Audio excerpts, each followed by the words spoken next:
नमस्कार मित्रों, देश कौन चलाता है? केंद्र सरकार, राज्य सरकार, पुलिस, प्रशासन, न्याय व्यवस्था, सीबीआई, अर्धसैनिक बल, मानव आयोग या वहां के नागरिक? लगभग जितने भी लोकतंत्र इस विश्व में हैं, उन सब के अंदर ये सारी संस्थाएं काम कर रही हैं। फिर भी हमें बहुत बड़ा अंतर देखने को मिलता है। एक देश के अंदर सुशासन, सुव्यवस्था ऊंचाई पर है और दूसरे देश के अंदर इसका नितांत अभाव है। उदाहरण के लिए नीदरलैंड, जिसमें दर्जनों ऐसी जेलें थी जहां पिछले 50 साल से एक भी कैदी नहीं आया और सरकार के ऊपर उसके रखरखाव का बोझ बढ़ रहा था, इसलिए उन खाली जेलों को बंद करना पड़ा। दूसरी ओर खाली बैठे बैठे वहां की पुलिस अवसाद में आ गई, डिप्रेशन में आ गई, इसलिए पुलिस वहां के सकारात्मक कार्यों में लग गई। दूसरी ओर भारत है, जहां जेलों के अंदर कैदियां भेड़ बकरियों की तरह भरे पड़े हैं। मानव आयोग बार बार गुहार लगाता है। प्रतिदिन हमें सुनने को मिलता है कि नई जेलों का निर्माण हो रहा है, किंतु अपराधियों की संख्या नहीं घटती, वो निरंतर बढ़ती ही जा रही है। इसी तरह से विश्व के अंदर अनेकों लोकतंत्र अलग अलग पायदान पर खड़े हैं। इस अंतर को स्पष्ट करने के लिए आइए हम इतिहास के कुछ पन्ने पलटते हैं। यूनान बहुत बड़ा नाम है फिलॉसफी का, और यूनान के दार्शनिक आज भी विश्व के अंदर महत्वपूर्ण स्थान रखते हैं।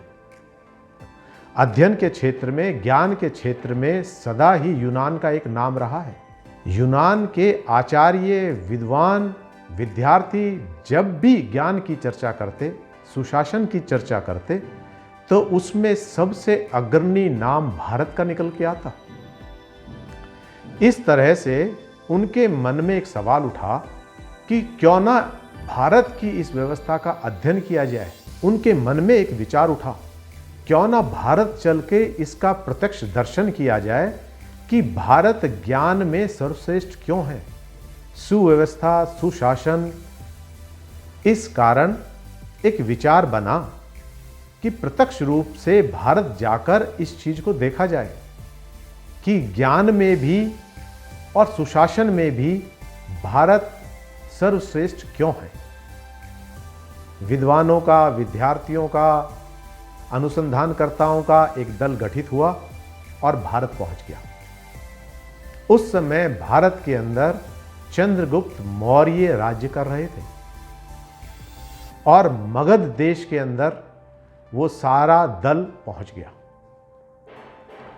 एक एक करके बड़ी गहराई से चिंतन करते हुए समाज के सभी वर्गों से उन्होंने वार्ता की और यही पाया कि किसान, व्यापारी, सैनिक, मजदूर सभी अपने अपने कार्य से बहुत ही ज़्यादा संतुष्ट हैं।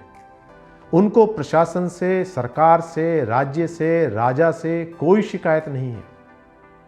उनको बड़ा अचंभा हुआ कि क्या कोई ऐसी व्यवस्था भी हो सकती है जिसमें किसी को शिकायत ही ना हो।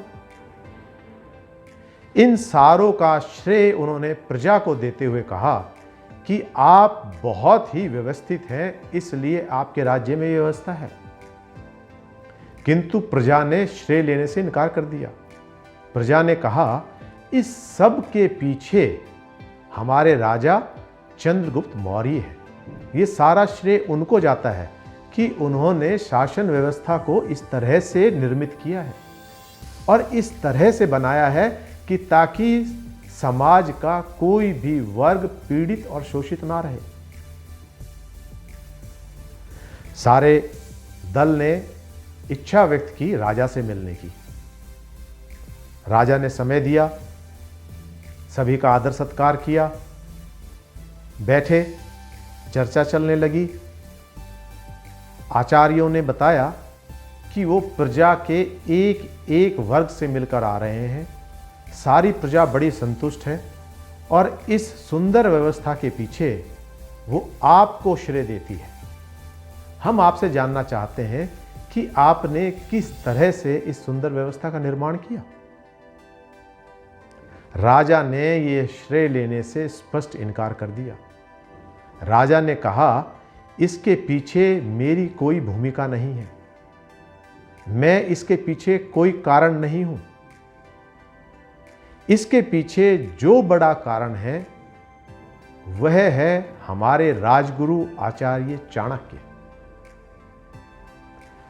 सारे दल ने विनम्रपूर्व आग्रह किया कि हमें आचार्य चाणक्य से भेंट करनी है, उसका प्रबंध कराया जाए। राजा ने उनकी व्यवस्था कर दी। शहर से बाहर जब चाणक्य से मिलने गए तो देखा एक साधारण सी कुटिया के अंदर चाणक्य रह रहे थे। एक इतने बड़े राष्ट्र के राजगुरु इतने साधारण तरीके से शहर के बाहर जंगल के अंदर एक कुटी में रह रहे थे। और इससे भी बड़ी बात यह कि जिस समय वो दल मिलने पहुंचा वह अपने कुटी के अंदर झाड़ू लगा रहे थे। यह और भी चकित करने वाली बात थी। मगध देश का राजगुरु स्वयं अपने हाथों से अपने कुटिया को बुहार रहा था। कोई सेवक नहीं, कोई अधिकारी नहीं, कोई साधन नहीं, कोई सुविधाएं नहीं। खैर, आचार्य चाणक्य ने उनको आग्रह किया बैठने का। चर्चा चली और उन्होंने पूरा सुव्यवस्था के पीछे कारण जानने की चेष्टा की। उन्होंने बताया, हम प्रजा से मिले, प्रजा ने श्रेय लेने से इनकार कर दिया। राजा से मिले, राजा ने श्रेय लेने से इनकार कर दिया। और सारी भूमिका आपकी है, सारी योजना आपकी है, सारी शिक्षा, सारी व्यवस्था, ये सब आपके द्वारा निर्मित की गई है। ऐसा कहते हुए इस सब के पीछे आपका हाथ बताया। आचार्य चाणक्य मुस्कुराए और उन्होंने कहा, इसमें मेरा भी कोई हाथ नहीं है, इस सारी व्यवस्था में मेरी कोई भूमिका नहीं है। अब तो आचार्यों को पसीना आने लगा। झूठा श्रेय लेने के लिए भी लोग बाग पता नहीं क्या कर गुजरते हैं। झूठी शान और शौकत दिखाने के लिए पता नहीं क्या क्या करते हैं। और यहां तो जो चीज स्पष्ट नजर आ रही थी उसका श्रेय लेने को भी कोई तैयार नहीं था। बड़े आश्चर्य और अचंभे के साथ उन्होंने आचार्य चाणक्य से पूछा, तो फिर कौन है इसके पीछे? आचार्य ने बताया, इसके पीछे धर्म है। और बड़े ही स्पष्ट शब्दों में कहा, ना कोई राजा, ना प्रजा, ना सैनिक, ना शासन, ना प्रशासन, कोई भी देश नहीं चलाता। देश चलता है वहां के धर्म से। प्रत्येक व्यक्ति अपने अपने धर्म को निभा रहा था। व्यापारी व्यापारी धर्म को निभा रहा था, राज्य अधिकारी राज्य के अधिकारी होने के धर्म को निभा रहे थे, राजा अपने धर्म को निभा रहा था, राजगुरु अपने धर्म को निभा रहा था। तभी ये सुंदर व्यवस्था निकल कर आई थी। अब सवाल उठता है कि यह धर्म क्या है? साधारण शब्दों में बात करें तो कर्तव्य के प्रति निष्ठा ही धर्म है। मेरा जो कर्तव्य, मेरा जो दायित्व है वही मैं करूं, उसी में मैं बंधा रहूं, उससे बाहर मैं ना जाऊं, वही मेरा धर्म है। और जब दायित्व बोध किसी भी व्यक्ति, किसी भी अधिकारी, किसी भी शासक, किसी भी न्यायाधीश के अंदर आता है तो वह दूसरे के अधिकारों का निर्माण करता है, दूसरे के अधिकारों की सुरक्षा करता है। आज उल्टा हो रहा है। अधिकारों के लिए प्रत्येक व्यक्ति लड़ रहा है, लेकिन कर्तव्य भाव से शून्य होकर, जबकि कर्तव्य ही अधिकारों की नींव रखता है। कर्तव्य के आधार पर ही अधिकार जन्म लेते हैं। इस बात को भूल जाता है। यदि मैं एक नागरिक होने का कर्तव्य निभाता हूं तो समाज के अंदर व्यवस्था अपने आप नजर आएगी। नागरिक होने का कर्तव्य यह है कि मैं वोट निष्पक्षता से डालूं, ऐसे व्यक्ति को दूं जो इस देश का सही मायने के अंदर भला कर सके। जाति से, प्रथा से, इलाके से, क्षेत्रवाद से, इन सब से उठकर यदि मैं सही व्यक्ति का चयन करता हूं, इतना कर्तव्य कर देता हूं, तो मेरे अधिकार संसद के अंदर अपने आप सुरक्षित हो जाएंगे। आइए एक और कहानी के जरिए देखते हैं असल में समाज में हो क्या रहा है। एक व्यक्ति जा रहा था, उसने देखा कि एक व्यक्ति गड्ढे खोद रहा है और पीछे पीछे दूसरा व्यक्ति उन गड्ढों को भर रहा है। उस व्यक्ति को बड़ा अचंभा हुआ। उसने कहा कि जब ये गड्ढे भरने हैं तो आप खोद क्यों रहे हैं और आप भर क्यों रहे हैं? उन्होंने कहा कि हमें यही भूमिका दी गई है, हमें यही कार्य दिया गया है। हम पर्यावरण विभाग में काम करते हैं और मेरा काम है गड्ढे खोदना। दूसरे व्यक्ति ने कहा है मेरा काम है गड्ढे भरना। और एक तीसरा व्यक्ति है जो आज छुट्टी पे है, उसका काम था पौधे लगाना। तो आज वो व्यक्ति तो आया नहीं, पर हम क्यों छुट्टी करें, हम तो अपना काम करें। समाज में भी ऐसा ही हो रहा है।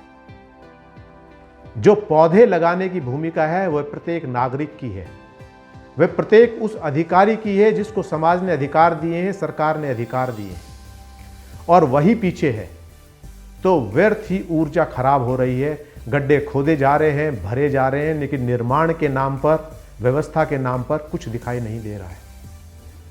जब प्रत्येक व्यक्ति इस माली की भूमिका में पौधारोपण करना शुरू कर देगा, अपनी भूमिका को निभाना शुरू कर देगा, तो उन दोनों के बीच में एक कड़ी का कार्य करेगा और यही एक कड़ी समस्त वन को हरा भरा कर देगी। इसी तरह से प्रत्येक व्यक्ति की सार्थक भूमिका इस देश को और राष्ट्र को आगे बढ़ाने में बहुत बड़ी मददगार साबित होगी।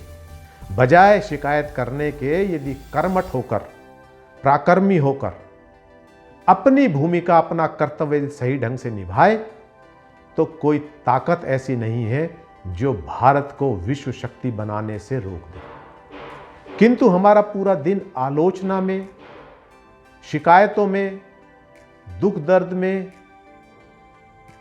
सरकार में है तो विपक्ष की और विपक्ष में है तो सरकार की, इनकी आलोचना में सवेरे से शाम हो जाती है। यह सवाल तो हमेशा हमारे जहन में रहता है, देश ने हमें क्या दिया है, देश हमें क्या दे रहा है, देश से हमें क्या मिलेगा, बदले में आप क्या देंगे, आप देश को क्या दे सकते हैं। जिस दिन ये भाव प्रबल हो जाएगा, देश हमें देता है सब कुछ, हम भी तो कुछ देना सीखें, उस दिन एक सुव्यवस्था, सुशासन अपने आप चारों तरफ नजर आएगा। और इन्हीं शुभकामनाओं के साथ कि एक दिन इस देश का प्रत्येक नागरिक जागेगा और अपने पराक्रम से, अपने कर्तव्य बोध से इस राष्ट्र को ऊंचाइयों पर लेके जाएगा। जय हिंद, जय भारत, नमस्कार।